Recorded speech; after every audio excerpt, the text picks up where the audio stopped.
The photograph had been handled so many times that its edges had gone soft, the corners bent into gentle curves from years of being slipped in and out of an envelope. Eleanor Voss held it in both hands the way a person holds something borrowed and precious, something that does not entirely belong to them. The man in the photograph was named Robert Aldrin. He stood in front of what appeared to be a farmhouse, his expression serious in the way that all men looked serious when they sat for photographs, as if the weight of being recorded for history required a certain gravity. He had written to her for 8 months. 8 months of careful, steady letters that spoke of his property outside Caldera, Wyoming, of his apple orchard and his well, and of a life that needed the particular shape only a wife could give it. Eleanor was 24 years old. She had grown up in Cincinnati, the daughter of a schoolteacher and a woman who had died of fever when Eleanor was 11. She had her mother's dark eyes and her father's stubborn intelligence, and when her father passed in the spring, she found herself alone in a house that was no longer hers, with a small inheritance that would not last a winter and a mind too sharp to waste on waiting for something to happen to her. She had placed the advertisement herself, in precise, clear language, because she was not a woman who trusted pretty words, her own or anyone else's. She sought honest correspondence toward matrimony. She had been careful. She had asked the right questions. She had read Robert Aldrin's letters a dozen times each, looking for the fault lines. She had not found them. The train to Caldera took 4 days. She watched the Ohio River give way to flat plains, and then to something that did not look like a place a person could live, all sky and sagebrush, and the occasional dark shape of a mesa rising from the earth like an afterthought. But by the 3rd day, the land began to fold itself into something grander. Hills appeared, and then real mountains, their peaks dressed in snow that the August heat below could not reach. Eleanor pressed her face to the glass and felt, for the first time, something loosen in her chest. It was wide out here, wide enough that a person might become someone new. She arrived in Caldera on a Thursday afternoon. The station was smaller than she had imagined, a single platform of weathered pine with a hand-painted sign above the door. She stepped down from the train with her traveling case in one hand and her reticule in the other, and she stood very still while the other passengers moved around her like water around a stone. She waited. The platform cleared. The station master disappeared inside.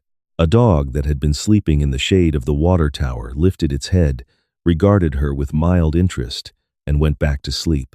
Robert Aldrin did not come. She sat on the single bench outside the station and arranged her hands in her lap and told herself the sensible things. Horses threw shoes. Wagons lost wheels. A man with an orchard in August had 1,000 demands on his time. She was good at being sensible. She had been practicing it her whole life. But the sun moved, and then dropped behind the mountains, and the air turned cold in that swift, indifferent way of high country evenings.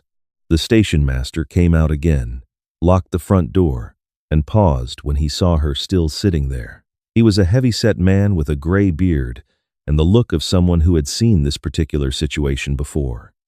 "Ma'am," he said, and the word contained a kind of weary sympathy that was worse than nothing at all. "I am waiting for someone," she said, because it was still true. He nodded slowly. "Stage to Ridgeback comes through tomorrow morning, if you need it." He went inside the back way, and the lamp in the station master's window went dark. She was still sitting there when she heard it. Not hoofbeats, she'd been listening for hoofbeats, but the groan of wagon wheels on the road that ran alongside the tracks. The wagon was small and plainly made, pulled by a single gray horse. The driver was a woman, heavy-set, somewhere past 50, with a canvas coat and a pair of sharp, dark eyes that caught Eleanor in their beam and did not let go. The woman pulled up. She looked at Eleanor, then at the dark station, then back at Eleanor. "He's not coming, is he?" the woman said. It was not a question. Eleanor Voss had promised herself she would not cry. She did not cry. It appears not. The woman was quiet for a moment, studying her. "I'm Bess Calloway. I run the dry goods on 2nd Street. I also have 2 rooms above the store that I rent to respectable women." She gathered the reins in one hand and reached out the other. "Hand me your case." Eleanor stood. She looked at the empty road and the dark platform and the mountains that had gone black against a sky now blazing with more stars than she had ever seen in her life. She had come 2,000 miles on the strength of 8 months of letters from a man who had not appeared. She handed Bess Calloway her case. The room above the dry goods was small and smelled of cedar and soap, and it had a window that faced the main street of Caldera. Eleanor sat on the edge of the narrow bed and took the photograph out of her reticule, and looked at Robert Aldrin's serious face for a long time. Then she set it face down on the washstand and did not pick it up again. She did not sleep. Instead, she lay in the dark and made herself think practically. She had money enough for perhaps 6 weeks. She had a good hand, quick arithmetic, and 4 years of helping her father with his school accounts. She would find work. She would not go back to Cincinnati with her failure packed in her trunk beside her winter dress. In the morning, Bess Calloway did not ask questions. She set a plate of eggs and bread on the table and poured 2 cups of coffee and sat down across from Eleanor with the comfortable authority of a woman who had decided something. "There's a cattle operation about 7 miles out, the Harlan spread," she said. "Calvin Harlan runs it, has for 20 years. The man's ledgers are a disgrace. His ranch hand told me last month they can't figure out if they turned a profit last year or broke even." She looked at Eleanor over her cup. "I assume you can do figures." "Yes," Eleanor said. "I assume so," Bess said. "You have that look." Eleanor was not certain what look that was. She did not ask. Bess Calloway drove her out herself the next morning in the small wagon, on the grounds, she said, that Calvin Harlan was too proud to come into town looking for help, and someone would have to appear on his doorstep and make the situation clear to him before he could refuse it. The ranch was not what Eleanor had expected. She had imagined something rough and temporary. What she found instead was a place that had been built to last, a long, low house of fitted stone, with a covered porch that ran the full length of the front, a solid barn, fences that were in good repair.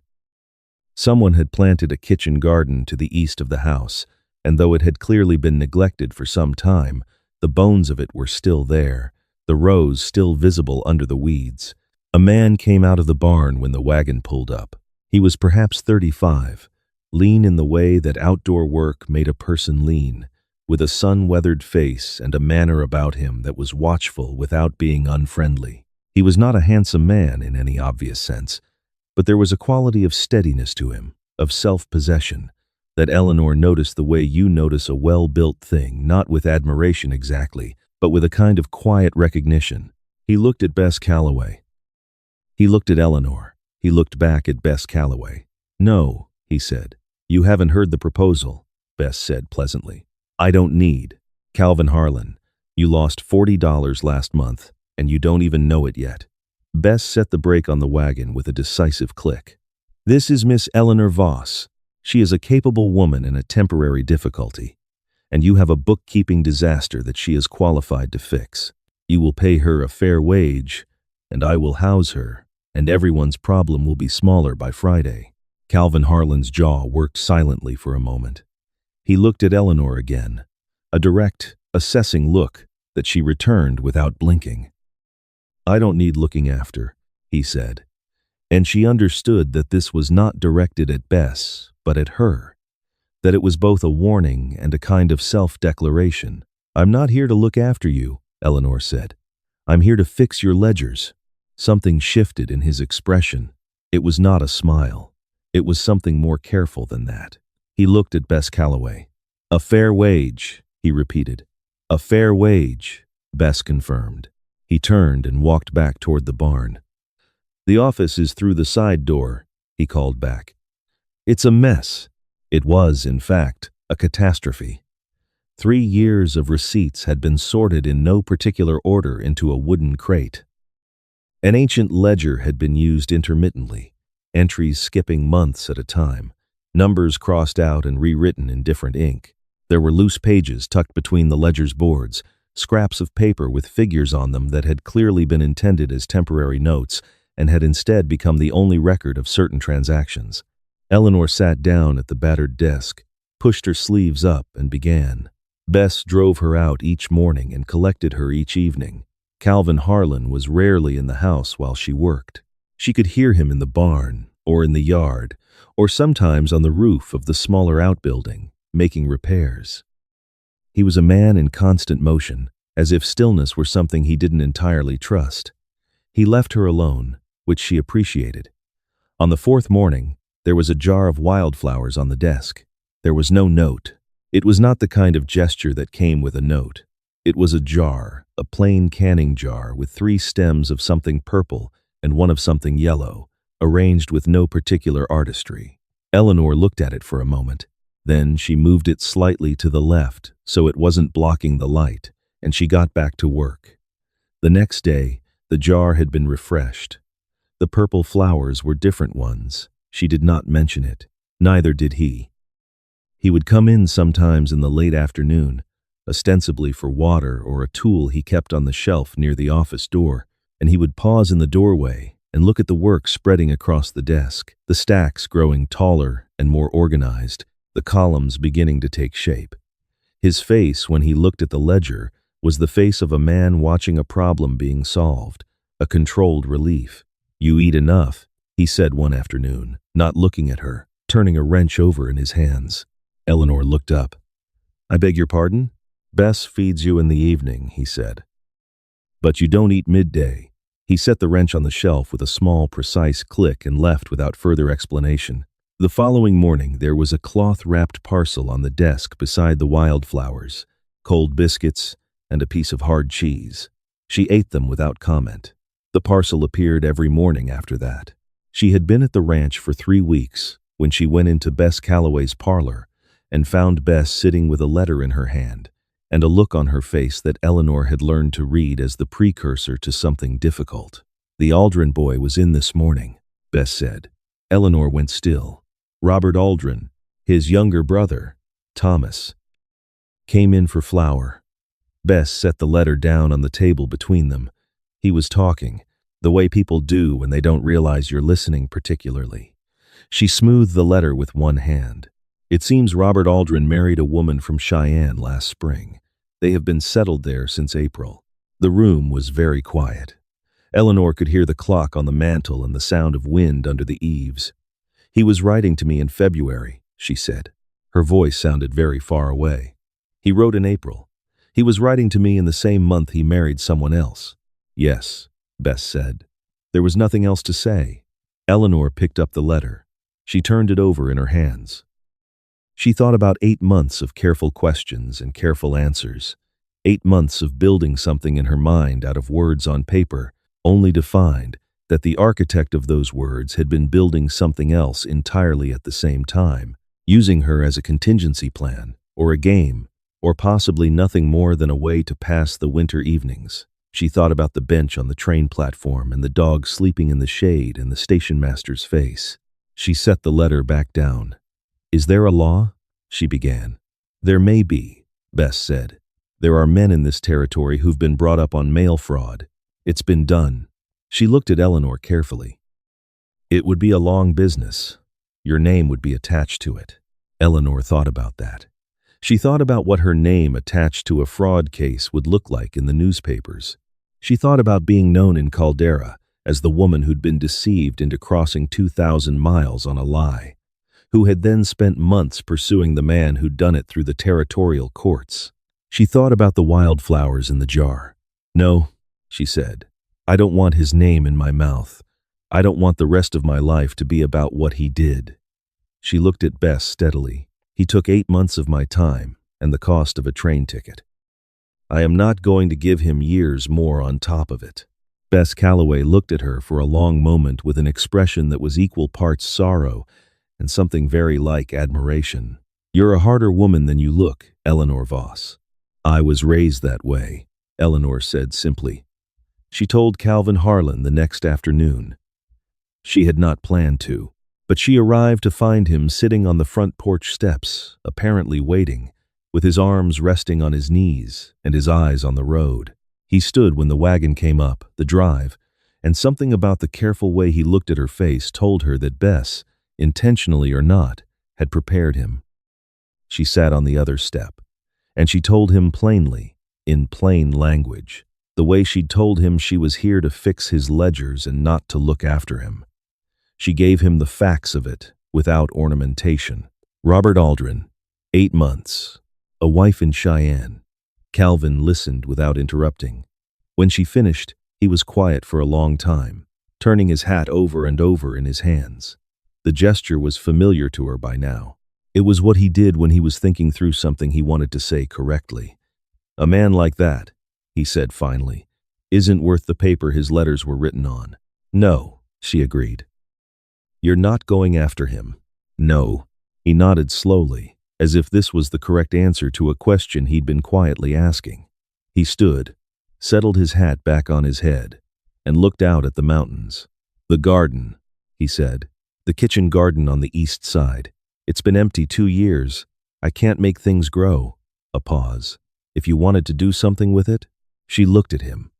The offer was entirely sideways, as all his offers were not a thing given directly but a door opened so quietly you might not notice it unless you were paying close attention. She had been paying attention. I'll need seeds, she said. And a good hoe.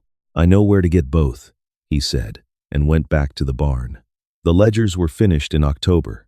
She brought the completed book to him on the porch on a Friday evening, when the aspens on the hillside had gone entirely gold, and the air had the clean, cold bite that preceded the first snow. He took it from her with both hands and turned the pages slowly, reading not the numbers but the order she had built from chaos, the columns that finally told him the true story of his own operation. He had turned a profit, a modest one, but real. He looked up. In the fading evening light, his face was unguarded in a way she rarely saw, something careful set aside. You found 3 years of losses in here, he said. 4 separate billing errors from your supplier, she said. I wrote to him. He'll credit your account. He stared at her. You wrote to him. Last month. I didn't mention it because I wanted to confirm the credit before I did. She kept her voice level. You overpaid by $61 over 3 years. He was apologetic. Calvin Harlan closed the ledger. He looked at it in his hands for a moment. When he looked up at her, there was something working in his expression that was not quite what she had seen there before. The work is done, she said. The work is done, he agreed. The words fell into the quiet and sat there between them, and for a moment neither of them moved. The aspens shifted in a breath of wind. A horse stamped in the barn. There's the winter accounting to set up, he said. So the spring books start clean. That's true, she said. And the supplier letters. I'm not good with formal letters. You're not, she agreed. It was not unkind. And the garden wants putting to bed for winter, or it won't come back right in spring. He was looking at the mountains now, in that way he had, as if consulting them. That is to say, he stopped. He tried again. I am not asking you to stay out of practicality. Though there are practical reasons, and I think we've established that I'm better with the practical. A muscle moved in his jaw. I'm asking because this house, it's been empty a long time. Since before Margaret passed, in a way. And since you've been coming here, it doesn't feel that way anymore. He looked at her finally, straight on, the way he'd looked at her that very first day when she'd said, I'm not here to look after you, and something in him had decided something. I don't have a long speech. I don't have letters. What I have is this ranch and a kitchen garden that needs someone who can make things grow, and I would like it very much, Eleanor, if you would consider staying in it permanently. She looked at him for a long time. She thought about Robert Aldrin's letters, which had been full of sentences and almost nothing else. She thought about wildflowers in a canning jar, a cloth parcel of biscuits and cheese, a garden offered like an apology and a hope at the same time. The kitchen garden faces east, she said. He looked slightly puzzled. It does. I'll have the morning sun. Understanding moved across his face then, slow and certain as the light moving down a mountain. You will, he said quietly. She rose and went to stand beside him at the porch rail, looking out at the gold hills and the early stars and the particular enormous silence of the high country at dusk. Calvin, she said, ask me plainly. He took one breath. Will you marry me? Yes, she said, without hesitation, without performance. because she was not a woman who trusted pretty words, and this was the plainest, most honest thing anyone had ever said to her. The wedding was small, in the church at Caldera, on a December morning when the first real snow had dusted the mountains white. Bess Calloway wore her good dress and cried without any apparent embarrassment. The minister was brief. Calvin held her hand at the altar with the same careful, certain grip that she had come to understand was his version of eloquence. Afterward, Bess pressed a jar of preserved plums into Eleanor's hands and told her she expected to be consulted on all major decisions going forward, which Calvin accepted as a reasonable condition. They drove back to the ranch in the early afternoon light, the snow fresh on the ground, the horses breathing clouds in the cold air. Calvin carried her trunk inside without being asked, which she noticed, the way she noticed all the things he did without being asked. 6 years later, Eleanor Voss Harlan sat at the kitchen table in the blue-gray light of an early morning in June, a cup of coffee at her elbow and a letter half-written before her. The window above the table faced east. The sun came in at a low angle this time of year, falling across the table in a long yellow bar, warming her hands as she wrote. She had come to love this window, this particular light, this specific hour before the house woke fully. Upstairs, she could hear the sound of small feet, her daughter Clara, 5 years old, and constitutionally incapable of waking quietly. Below that, the deeper, more purposeful sounds of Calvin in the barn, the regular rhythm of his days that she could read now as clearly as she had once read his ledgers. Clara appeared at the kitchen doorway in her nightgown, her dark hair in a magnificent tangle, her father's serious face arranged into a look of serious inquiry. "Is there bread?" she asked. "There will be," Eleanor said. "Come here first." Clara came and leaned against her mother's knee, and Eleanor smoothed the wild hair with one hand while the other held the letter. Outside, the garden was coming in the beans and the squash and the kitchen herbs, the roses she had put in 3 years ago along the fence line, which had taken a year to believe in, and now bloomed in late June in shades of deep pink and cream. The barn door opened. Calvin came across the yard, pausing to check the roses the way he always did, a thing he had never done before she planted them, and now did every morning without any apparent awareness that he was doing it. He looked up and saw her through the window. He raised one hand, a small, easy gesture. She raised hers in return. Clara saw it and made a face of elaborate indifference, as 5-year-olds do when they suspect they are witnessing something they don't yet have language for. Eleanor put down her letter and pulled her daughter into her lap and held her in the warm bar of the morning sun. She thought, sometimes, about Robert Aldrin's letters. She did not think about them with bitterness, or even with much feeling at all anymore. They had been a door she had walked through, and the place she'd arrived at had nothing to do with what had been promised on the other side. She had walked through it anyway. She had found her way to a different door entirely, a plain, sturdy door, on a house built to last, in a place she never would have chosen, and would now not trade for anything in the world. A fraud had pointed her here. A good man had kept her. The kitchen faced east, and the light came in every morning without fail, steady and golden and warm, the way the best things are not promised in letters, but simply, quietly, permanently there. Sometimes the cruelest detours lead us to the truest destinations. Eleanor crossed 2,000 miles on a promise that turned out to be a lie and found something she never thought to ask for. A quiet man who left wildflowers on her desk without explanation, who offered her a garden instead of a speech, who said everything that mattered through what he did rather than what he wrote.